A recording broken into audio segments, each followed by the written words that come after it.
as all about linear system. So dito natin maanuhan yung sinasabi nating linear algebraic equation, matrices, the Gauss-Jordan elimination, the LU factorization, the matrix inverse, and condition just like yung na-discuss ni Ma'am kanina, and then yung iterative methods and yung eigenvalues na sinasabi natin.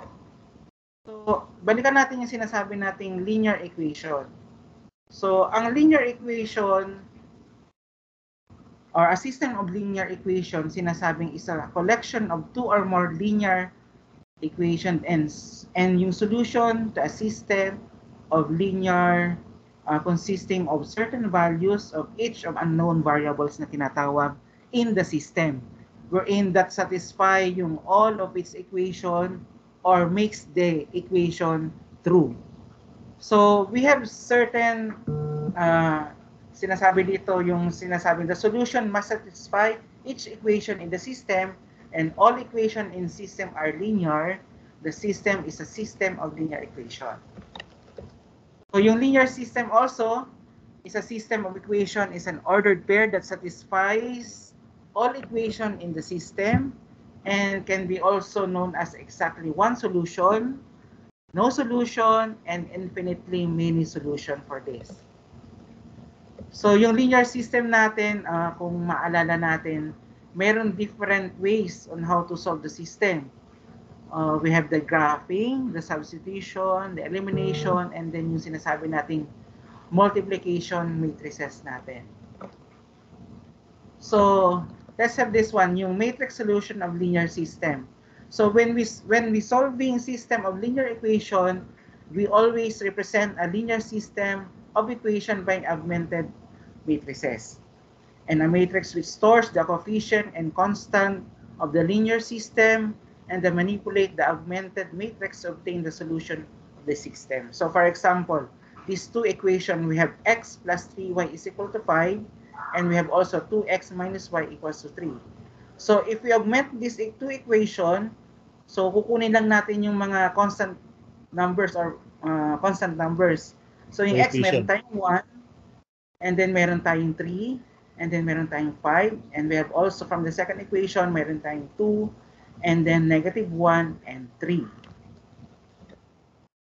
So to generalize, ito yung approach for the linear system natin. So pag na-augment natin siya for the augmented matrices, ito na lang yung magiging itsura niya. Okay? So for the operation that produce yung row equivalent matrices, so meron tayong two rows are interchanged.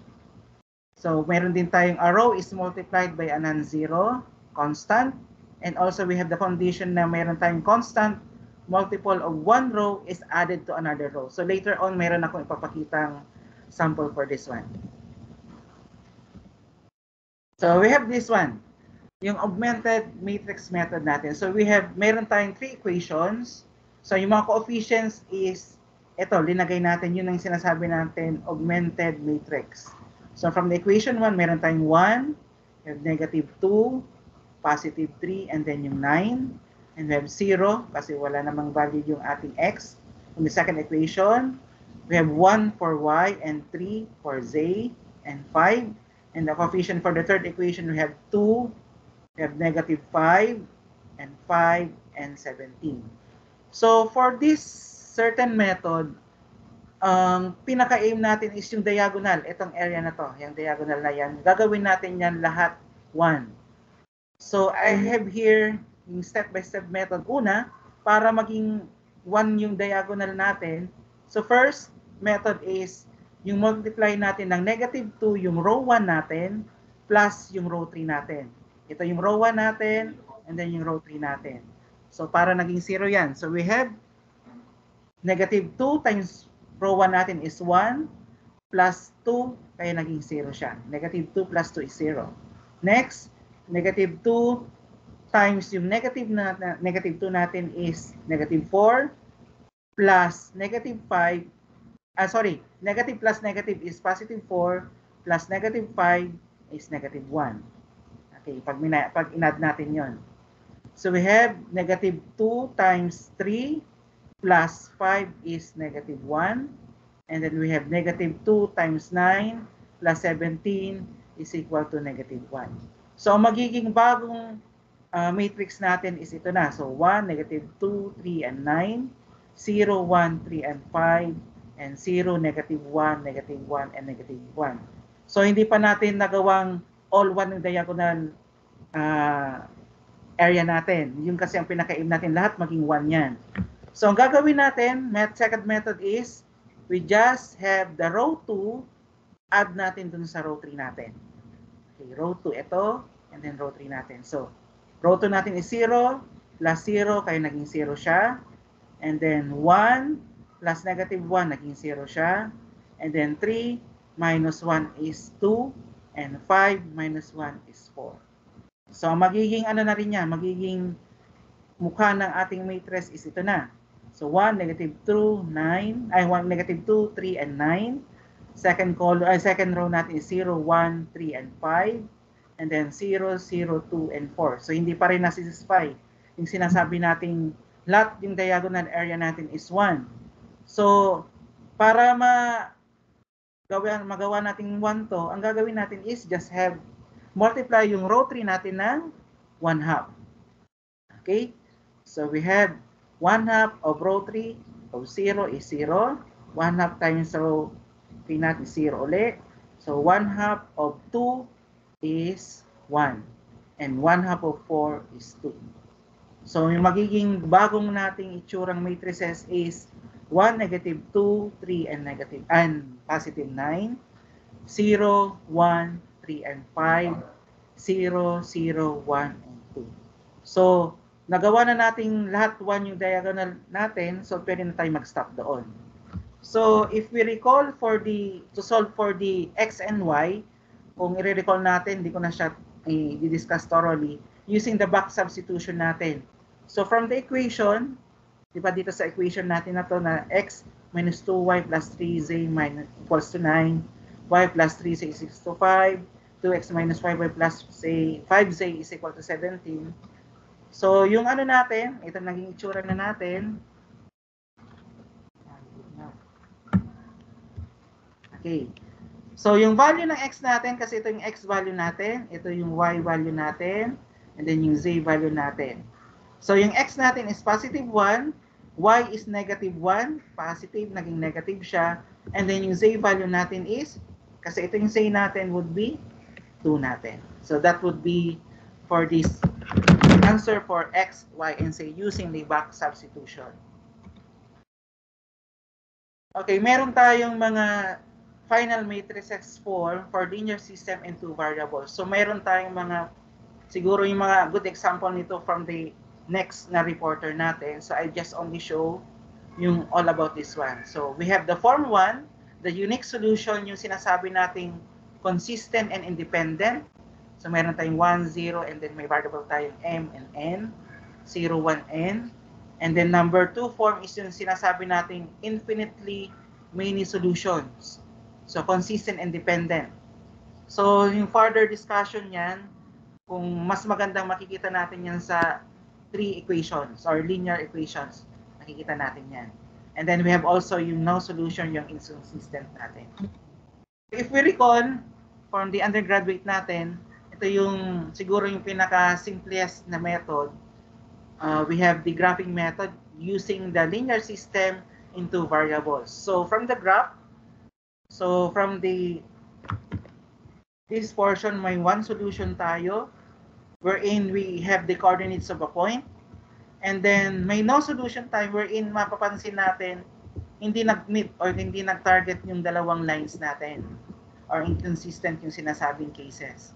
And then we have also yung sinasabi nating dependent case wherein infinitely madaming solution or sabihin natin in mathematical term, mahaba yung solution niya or parang infinite yung sinasabi from the word. So ito naman siguro in yung mano-manong gagawin to solve for the value of x and y, we use yung pinakamadaling yung substitution method. So first step is solve an equation for one variable and then substitute the value solve the equation using this one, x plus y is equal to 5. Substitute lang natin yung value ng y na given dun sa equation na binigay na 3 plus x. So makukuha natin yung value natin na x is equal to 1. So another step para makuha natin yung value ng x naman natin, ng y natin, we have plug back into the find the other variable. So meron tayong value ng x natin kanina is 1. So kunin lang natin to. So 1 plus y is equal to 5. So makuha natin yung variable na value ng y natin is equal to 4. So to check kung tama yung solution natin, kung nagparehas yung result ng any of this equation, bawa tulad nito, kinuha ko tong x plus y is equal to 5. So we have x, kanina yung value natin is 1, yung value ng y natin is 4. So 1 plus 4 is 5. So same yung ano niya. So ibig sabihin, the solution is 1, 4 is sinabi natin correct siya. Okay? What if naman kung mayroon tayong 3 variables? So ipapakita ko lang yung yung approach using sa substitution kasi yung next reporter na rin yung magre-report all about yung sa mga matrices or different method. So actually talaga parang sa akin yung introductory for the linear system. So we have 3 equation. X plus 3y minus z is equal to negative 1. Second equation natin is 2x plus y plus z is equal to 1. Next equation natin is 5x minus 2y plus 3z is equal to 21. So a solution is an ordered triple x, y, and z that makes all equation is true. So paano ba natin i-solve yan using pag meron tayong 3 variables? So first, using the first 2 equation, cancel one of the variable. Next is using the last 2 equation, we cancel the same variables from step number 1 natin. And then we have also number 3, use the result of steps 1 and 2 to solve for the 2 remaining variables natin. And then plug the results from step 3 into one of the original 3 equation and solve for the third remaining variable. And lastly, we write the solution as an ordered triple x, y, and z. Okay, let's have this solve natin to. We have sample problem here. So meron tayong 3 equation. 3x plus y minus z is equal to negative 11. 2x plus y plus z is equal to 1. And 5x minus 2y plus 3z is equal to 21. So first step, kuha natin yung first equation and then yung second equation. So madali lang makancel natin kasi mapapansin natin opposite sign yung value ng ating z. So makakancel yan. So matitiran na lang natin another equation is 3x plus 4y is equal to negative 10. Okay? So next procedure natin, sabi dito, kunin na natin yung second equation saka yung nakuha natin and then yung ating third equation. So that would be 2x plus y plus z is equal to negative 1. And then yung 5x 2y plus z is equal to 21. So ang aim pa rin natin is to cancel yung z variable natin. So paano ba natin i-cancel? So just multiply yung second equation natin na 2x plus y plus z is equal to negative 1 by negative 3 para makancel natin yung z. So makukuha natin yan. Multiply lang natin to. So magiging negative 6x minus 3y minus 3z is equal to negative 3. And then copy natin to. So cancel yung z natin. Ang matitira na lang is negative x minus 5y is equal to 18. Okay. Next step natin. Sabi dito, kunin na natin yung result na nakuha natin equation from step 1 and then step 2 natin. So we have 3x plus 4y is equal to negative 10. Galing yan dito sa step 1 natin. And then next is yung negative xy minus 5y is equal to 18 dun sa second step natin. So para makuha natin yung value ng x and y natin, anong gagawin ulit natin? So kunin natin, multiply natin yung sa variable x natin para makancel. So yung pangalawa, yung nakuha natin dun sa step 2, multiply natin ng 3. Tama? So magiging ano niyan? We have negative 3x minus 15. 3 times negative 5 is 15. Y is equal to, ay equal pala yan, sorry, 54. Nagkamali lang ako ng ano. So, makancel natin yung 3x and positive 3x and negative 3x. So, we'll get the result of negative 11y is equal to 44. So, divide that one, makukuha natin yung value ng y natin is negative 4. So, makukuha na natin, mayroon na tayong value ng y natin is negative 4. So, para makuha natin yung value ng x and z natin, so, pili lang tayo dun kung anong equation ang pwede natin gamitin. So, ito, mas madali. Kasi mayroon tayong value ng y. Kunin natin yung nakuha nating equation dun sa step number 1 natin na 3x plus 4y is equal to negative 10. So from here, substitute lang natin nung nakuha nating value ng y natin na negative 4. So that would be 3x plus 4 times negative 4 is equal to negative 10. So just simplify that one, makukuha natin ng value ng x na natin is 2. So mayroon na tayong y, meron na tayo ng x, so yung z na lang natin. So paano ba natin makuha ng value ng z natin? So kuhanin natin, dito na lang, sa mas madali, yung equation 2 natin na original, that is 2x plus y plus z is equal to 1. So substitute natin yung values ng x na nakuha natin kanina, that is 2, and then yung y natin na negative 4. So we will have 2 times 2 plus negative 4 plus z is equal to 1. So simplify that one, makukuha na natin ang result ng z natin is 1. So yung value ng variables natin na x, y, and z from these three equation is 2, negative 4, and 1. Okay, to check, kung ma-check natin, just have, substitute lang natin to. So, x plus 3y minus z, dapat tumugma siya na negative 11. Lang man po, sir. So, the other methods is i-discuss ng ating classmate all about dun sa nabanggit kong different method for the linear system or linear equations po natin. Thank you po, sir. Thank you, classmate. Okay, thank you, sir. Thank you for that presentation. So that's the introduction sa linear system. So now, yung next presenter about eigenvalues. Hello, sir. Ako na po yung next. Sige, sir. Share ko lang yung screen, sir. Sige po. Sige.